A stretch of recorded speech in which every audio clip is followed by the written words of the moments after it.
Welcome to Uniquely Brilliant, a podcast for creative, quirky, and extraordinary thinkers of all ages and the people who love them. We encourage, inspire, and provide strategies to motivate you to embrace your unique brilliance and realize your potential for success.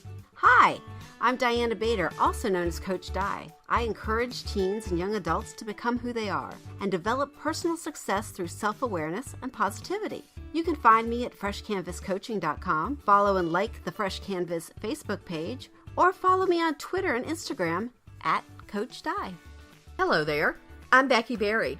I am a performance coach who helps people level up their lives by smoothing out the relationship between their work lives and their personal lives. You can find my website at beckyberrycoach.com. I'm on Twitter at Becky Berry Coach, and you can find me on my Facebook page, Becky Berry Coach. Together we are here sharing our thoughts, insights, and experiences from our own uniquely brilliant perspective. All right, it's episode 101. Now say it, the whole thing. 101. I knew you'd correct me, so I didn't have to. I like that 100. I like that 100. I know. Oh my gosh. And today we're going to talk about who's in your head. Lots of people are in my head. It'd be really scary to investigate everybody that's in my head. But, all those voices. Yeah, the ones that keep me up at night. Yeah, I think it's, yeah, those plus the good ones. We'll talk about some good ones, I think. Well, sometimes good ones keep me up at night too, because I sit there and think of, because I don't never stop thinking. So right, exactly. So, woohoo! Who's in your head? Well, where did we start? Well, you know, it's not just the voices in your head that you're thinking about at night. It's the ones that are helping you make decisions all day long. Right. And the ones that, you know, we're inundated with every day. Most people don't realize that you get to choose, that you can filter some of these out. Mm-hmm. And you get to choose which ones, you know, what you take from them and what you don't. Right. You know, I know we've been talking about some conferences and things lately, and I know I've been to some conferences where there have been speakers and things that I didn't really care for at all. Yeah. But I might have found a nugget paying attention. Right. That's the trick. It's paying attention, right? Not just going, ugh. Yeah, and not just zoning out, and playing on your phone or whatever. It's like, okay, well, what can I get from this? Right, and it's not always voices. I mean, doesn't have to be something you've heard. It can also be all this stuff that you read. I think I wrote absolutely. a blog post a couple of weeks ago about, you know, I read all the time and all this stuff. And, you know, is that a good thing or is that too many voices in my head? So picking and choosing what I want to listen to, what resonates with me, what feels right with me, it takes a lot of effort. It's, you know, sometimes it's just like, ooh, I don't even want to think about any of it. Well, and sometimes I find that I go through a process now, because it took me a long time to accept that if I was given a book that I was supposed to read, like for a business group, there was one book that stands out in my mind. And I got in a few chapters and I'm like, this person has no clue. They're not in my realm at all. Yeah. They're totally irrelevant to my life. I can't stand this. Right. And so I dumped the book. But it took me a long time to get to the point where I could do that, where it's like, okay, you know what? I can't even listen to you anymore. Oh, that's good. Yeah, I didn't know you could do that until I was in grad school in my 50s. So I think did I finish grad school in my 50s? Something. I either finished it when I was 50 or finished it when I was 52. But anyway, one of my professors said, remember, you don't have to read the whole thing. I went, what? Yeah. What? Seriously. Well, and I talk about life-changing. Yes. Talking about a voice that's in your head, because his voice is in my head, and I go, wait, I don't have to do this. And I actually learned it, but it wasn't cemented in my head correctly. I learned it in 9th grade because we were reading Hemingway's Old Man and the Sea. Yeah. And the whole, like, you know, struggle with the fish thing was like, I counted, I think it was like 37 pages long. Oh, yeah? And I'm like, yes, he's struggling with the fish. He's struggling with himself. Blah, blah, blah. I get it. So I actually wrote that on my test for my teacher. And I knew I had a cool enough teacher that I could get away with it. I'm like, listen, Hemingway didn't need to spend 37 pages wrestling with this for me. Yeah. You know, I got it after, by 10, I was really good. I was kind of over it. and so he put some great remarks down. I can't remember exactly what he said, but yeah, that's good. Yeah. That is good. That is good. But I don't think I took that with me everywhere. It took a long time to realize, oh, hold up. I don't have to hear this. Right. I don't have to read all of this. I can just skim it. I can just read. I can read the headlines. And then I can, go further if I want to. Yeah, I did. Let's see. My oldest is going to be 20. So, and my youngest will be 18. So probably at least a good 15 years ago, I actually did a news detox. Oh, yeah. And that was probably one of the best things I ever did too, because I was watching the news at night before I'd go to bed. Ugh.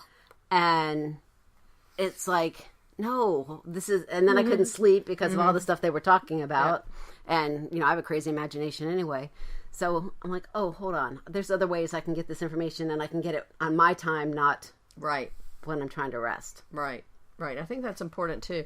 So there's listening to the voices in your head, choosing who you listen to, and then here's another one: choosing who you add to it. Mm-hmm. Choosing who you add to it. If like you said, reading that book, that business book, and that group. Yeah. Well, you also moved. Is that the group you moved away from? Yeah. Yeah, because those weren't the voices you wanted in your head. Exactly. They weren't helping you.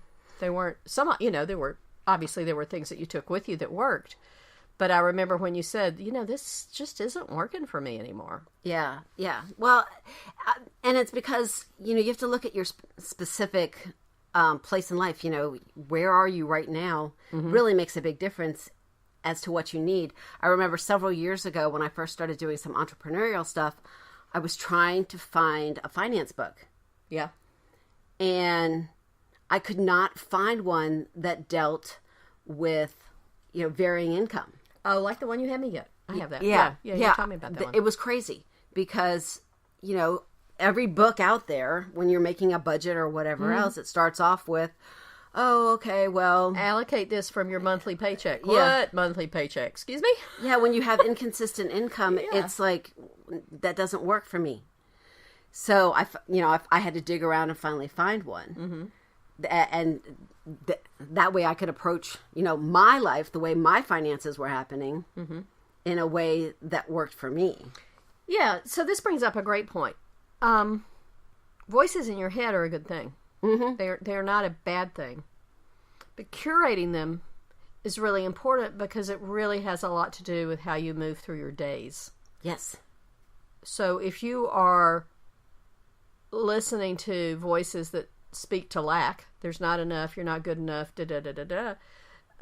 even if it's a voice that some people think of as positive, if their language is negative, if there are lots of nots and don'ts and stuff, that's not going to lift you up. That's not going to be a positive thing for you. So it can be tricky to notice that what's pitched to you as positivity is not.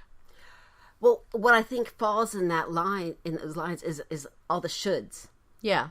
You should do this way. There's only one diet. There's only one business model. There's only one budget. There's only one way to raise your kids. There's and only anything one way that to has do a one, resume. right? Yeah. Is a should. One is a should. Should. You should. Why aren't you doing this? You should do this. You should do this. And you're not taking in account for individuality. I think that also goes for so much stuff that's pitched as the best. The absolute best. That's the same as the one. And that's what I'm talking about. So they're pitching it as the best. You go, oh, this is great. And you get in, don't do this, you must do this, you should do this.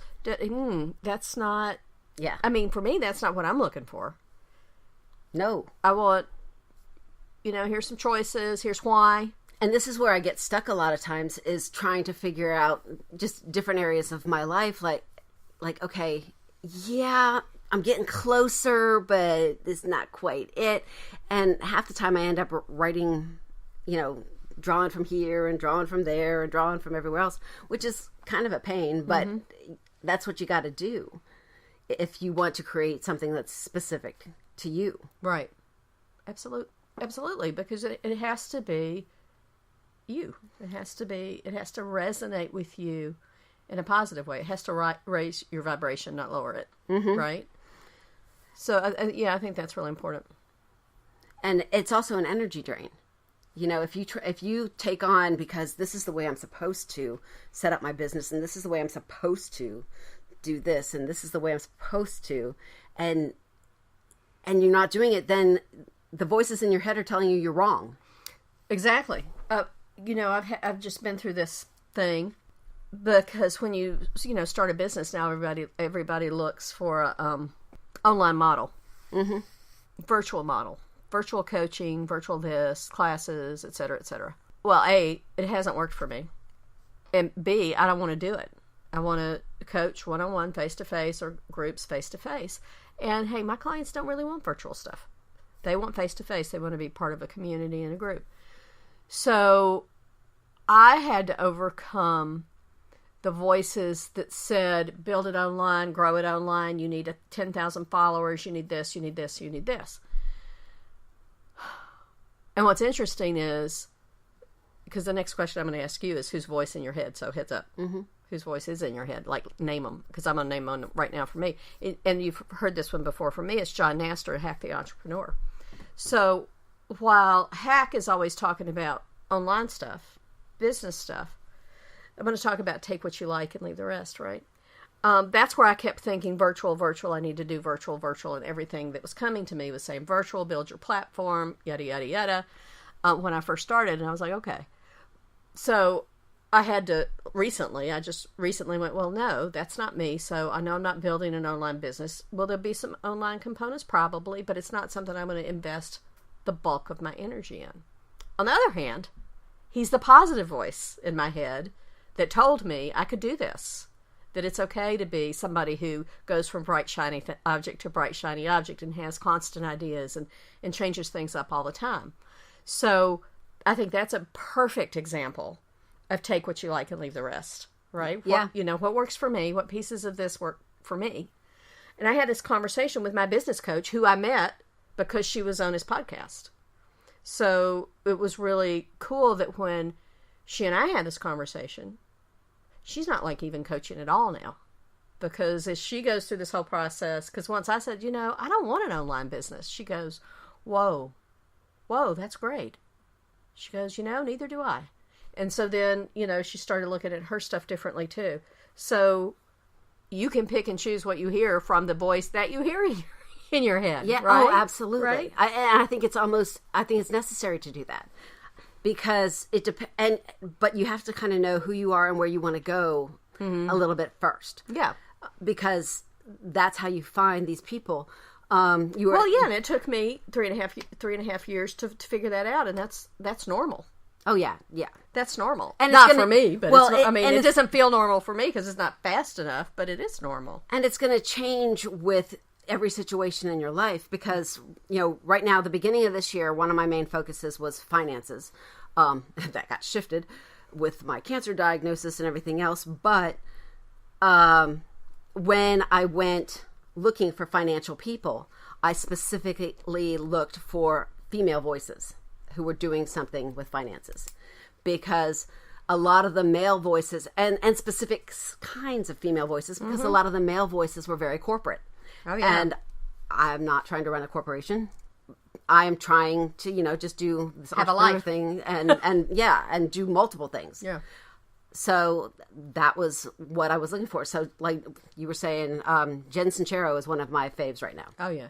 I love her. And you introduced me to her stuff. Well, and her voice is just very real to me.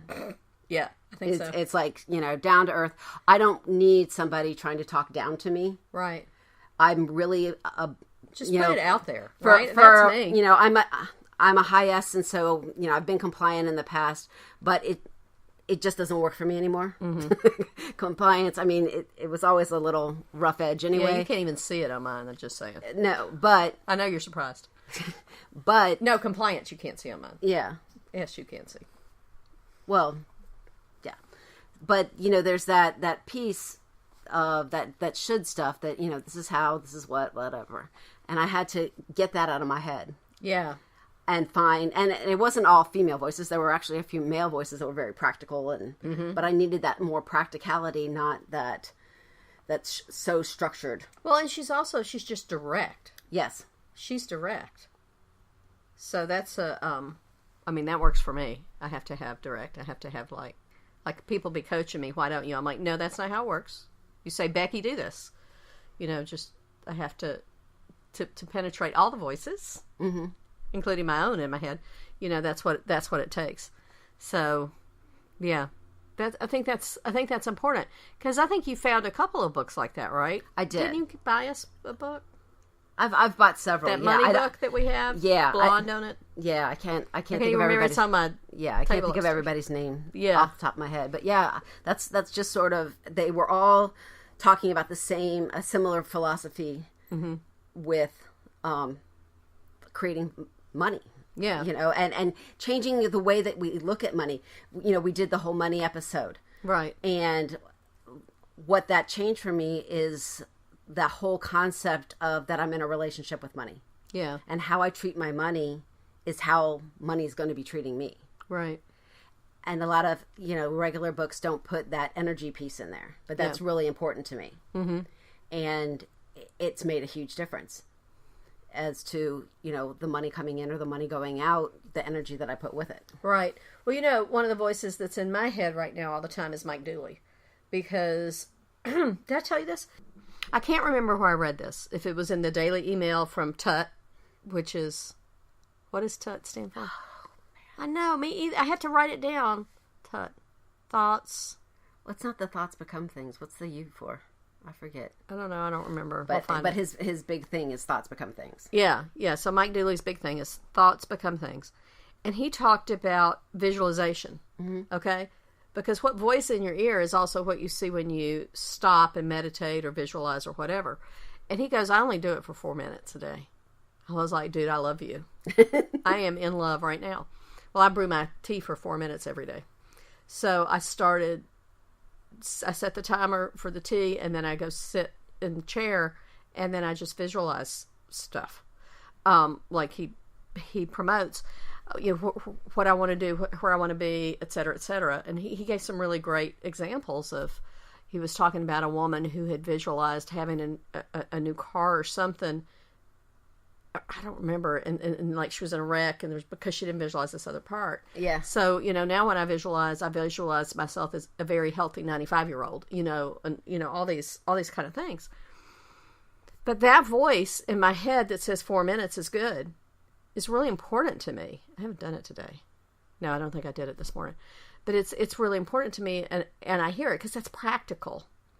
It's my favorite word. It's fast. Yeah. It's fast. And it works for you. Well, and he labeled it as meditation. Because I never think of it as a meditation, but it definitely works that way. Oh, it's a guided meditation.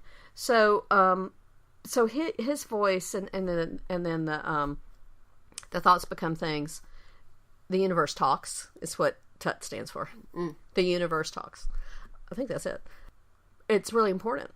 It's really important that I start my day with that voice in my ear.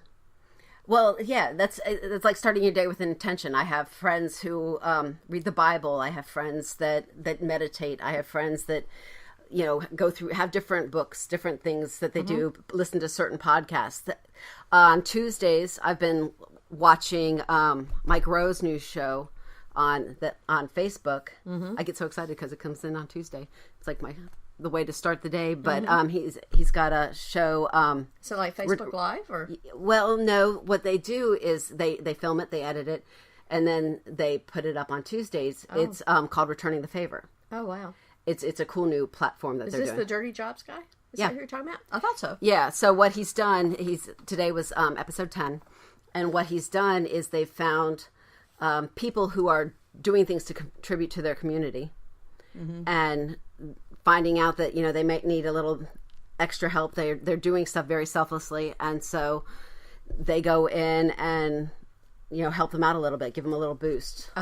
So it's really cool. It's very uplifting, and they edit it down to about 20 minutes, so it's a quick way to start the day. Yeah, I like that. What other voices are in your head? Well, this... Okay, yeah. Whose voices are in your head? Then we're going to talk about voices we removed. How about that? Okay. I have a lot of voices in my head. I've got a whole stadium. But... like Mercedes-Benz huge, or like a high school stadium? Probably a high school stadium, because I pick and choose. Yeah, because you've already weeded them out. I've started weeding. Yeah, actually, probably even just the student section of the stadium. Oh, there you go. But because they're all my teachers, actually, teacher section. I'm the student. But yeah, so I mean, I've got my grandfather. Mm-hmm. Yeah, he's been a source of wisdom. I've got my dad. Let's just remind people that your grandfather's 106 and still here. Yes, and so I've been able to reap his wisdom my whole, and lots of it. What's your favorite thing he ever told you? I've talked about it on here before. I know, but I've forgotten what it is. You forgot what it is? My favorite thing he was a thing I did on stress. He asked me about stress. Oh, that's it. Tell us. I love this. Okay. No, I was studying psychology in school, and he asked me, what is stress? Mm-hmm. Because he didn't really understand the concept. And so I was telling him all this. We just finished up a unit at school, telling him all that. And his response after my glorious detailed thing was, well, isn't that just life? And it was like, pop the bubble of my education. Like, yeah, kind of is. Yeah, right. And I've taken that with me when I've been through stressful situations. I think always in the back of my head, even if they seem to go on forever, which I've had plenty that have gone on forever. And are going on and forever. And are still going on forever, that they're still temporary. That's true. And you can put them aside. Well, that it's not only putting them aside, I know that eventually they will be done. Yeah. One of us is going to win out. Right. But yeah, I think that's important. I think that's huge. important. You're in a really stressful, pardon me for saying stress, but it's the truth, lifeful, stressful thing like, I don't know, divorce, separation, death, whatever. You have to know that you're going to get through it. It's going to change. Yes. It's going to change. Yeah, it is. And you have to be able to see that light at the end of the tunnel. Yeah. And that gives you the hope. Well, and that gives you the ability to turn it off. Yeah. Okay? I think maybe that's a great strategy for figuring out how to shut up some of those voices that are going to recur. Because you're like, maybe you're in a relationship with this person, like, even if it's involuntary, like you're divorcing or whatever's happened. A problem at work, a difficult manager. If you can say, this is not forever, then it can lower your reaction quotient, right? Yeah. It can give you that extra patience that you need to just not react, or to not take it as personally as you might if you're not fully involved in the idea that this is not going to go on forever. And I think one of the other things that's really cool about picking and choosing who you want in your head is it helps you find role models. Yep. Because it's really funny to me. I mean, I was thinking about this earlier, that I've always said I'm not a girl's girl. However, even though I'm picking female voices right now, I needed female voices to give me some identity. And we had this librarian when I was in elementary school, and she was kind of a scary lady, but she was really good at picking out books for you. Was she? And she knew, she understood me very well when it came to books. Mm-hmm. And so there were certain times that I had to read like biographies and stuff, and she picked out some of the best biographies for me that there were. Yep. On strong women throughout history, and we're going way back, and people that people didn't know. Ones that took the supporting role in the lives of other people. Yeah, that we now know those weren't so supporting. They were just written up that way. Well, no, I mean, some of it, but no, some of this was really... Just really real? Yeah. That's cool. Who? One that I read about was Rebecca Boone, Daniel Boone's wife. Oh, yeah. Just people that are just a blip in the history. But how... Because they're women. Well, that, but not even just that. Just because, they're...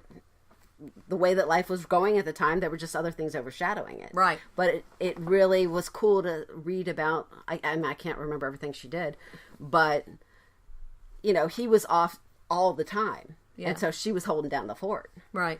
Which was not insignificant because it was frontier. Well, and she had like a bazillion kids, and the Indians would show up, and lots of stuff was going on. Other people would come. Mm-hmm, mm-hmm. It wasn't necessarily, most of the time it was safe, but every once in a while. So she planted all those voices in your head for you. The librarian. Some of them. She was very good at helping me find that kind of thing. Yeah. See, that's good. So there's another way to go about it, right? Is to find somebody who can lead you to good voices in your head. Yeah. Well, and I didn't seek her out. It was just I'd be staring at the books. Yeah, you were a kid though. Yeah. But still, I mean. But yeah, she did have quite a talent of that. Yeah. Yeah, that's a big deal. Same thing happened to Kennedy in the 5th grade, and he's still reading the book that this librarian.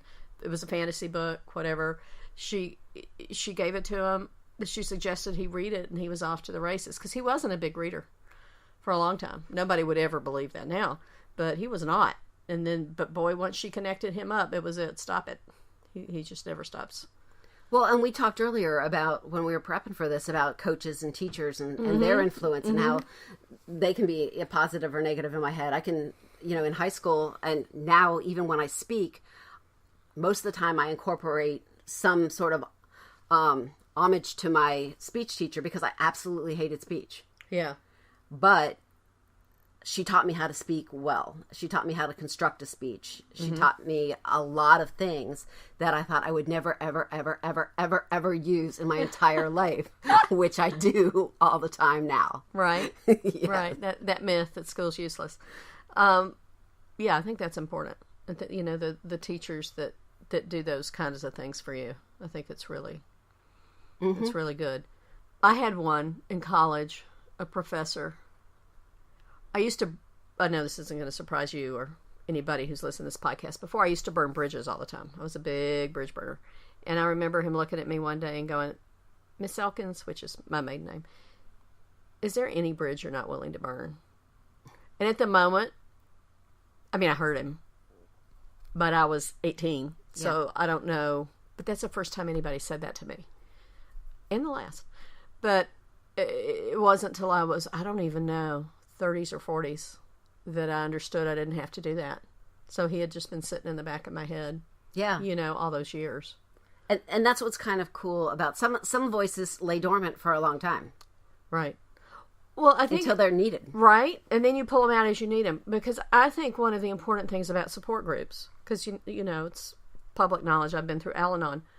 I still can hear voices from those groups talking about not depending on somebody else's reaction, take what you like and leave the rest. That's where that came from. Mm-hmm. That was the first time I ever conceived. I was like, what? I don't have to buy the whole thing. I don't have to buy all this stuff that I just don't believe, which was a really powerful thing, which is like a cornerstone of my life. And then there are other things, just stories that people told that, as I went through married life, I would go, oh, wait, I remember hearing this. Somebody told a story like this in Al-Anon, so I'm just going to do my thing. I'm going to let them do their thing, and then, it's going to come out.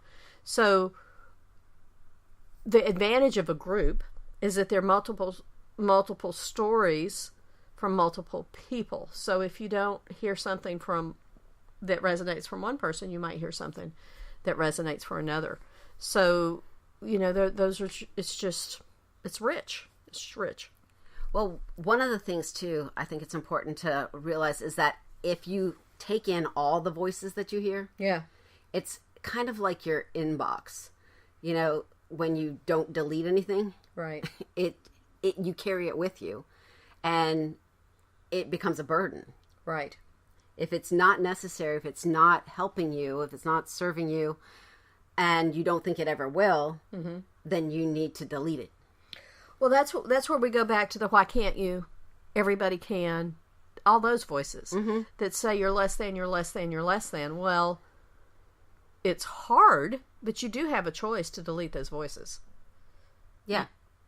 And I believe the most effective way to do that is to substitute another one that says, hey, you're pretty awesome just like you are. Let's go. Let's figure it out. You know, that's just a replacement. Because it might leave a big old hole. If that's what you're used to hearing and that's most of the voices in your head and you go, well, I'm going to reject these. Well, you need to replace them with something. You need to replace them with something that's positive. Yeah, and I think I've done that. I think that's what I did with finance because I couldn't, you got to deal with finance. And I was trying to delete all the other things, but I had to find something to fill it because I still had to deal with money. Right. And find something that was going to work for me. I think that's really important. I think so too, because it's impossible to maintain if it doesn't work for you. That's what I've learned. It's impossible to maintain. No, I can't maintain the voices if it doesn't work for me. They just kind of like go away. They filter out. Do you know what I mean? Like they just fall away if I haven't used it in a long time or called on it. Because mine aren't, I don't know. I guess mine are pretty, I don't know. Mine are pretty active, but I call on them. You know, I pull them out when I need them. That's what I'm saying. Yeah. You know, I pull them out when I need them. Yeah, it's like a file. Well, it's also a skill, I guess, that I've developed.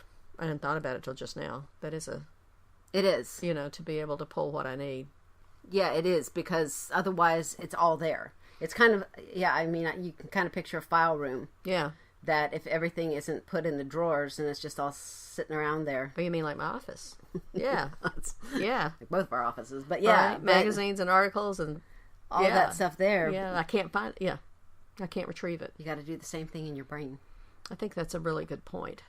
You've got to file it and call it back when you need it. And if you don't need it, you need to go shred it. Mm-hmm. Put it in the shredder. Set it free. All right. Any last words of wisdom here? No, not that I can think of. All right. I'm good. Hold on, and we'll be back in a minute with our stamp of brilliance.